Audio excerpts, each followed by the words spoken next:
Well, many have fought for it for years, but we finally have no-fault auto insurance reform in Michigan. But it's not what some drivers hoped for. 7 Action News reporter Jennifer Ann Wilson stopped by an event held by the Coalition Protecting Auto No Fault and spoke with people worried about the impact.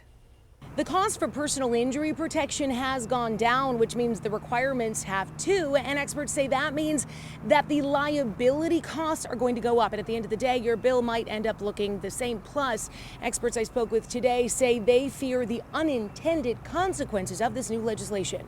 Well, I remember about a day or few months/years.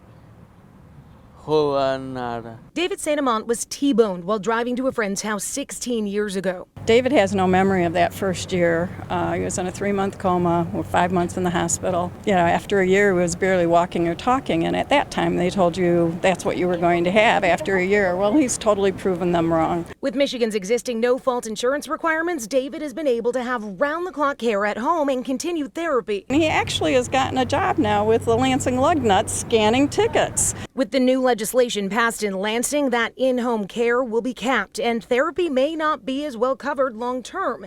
Healthcare providers, they're concerned too. Under the new law, the reimbursement will be half of the reimbursement that healthcare providers received previously. Okay, and then that cost will likely go to the patient.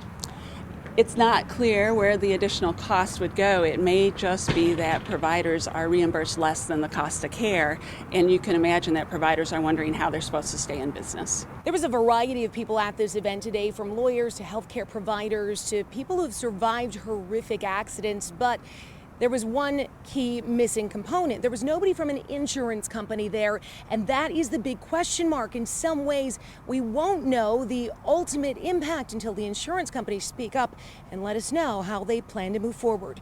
I'm Jennifer Ann Wilson, 7 Action News. Thank you, Jennifer Ann.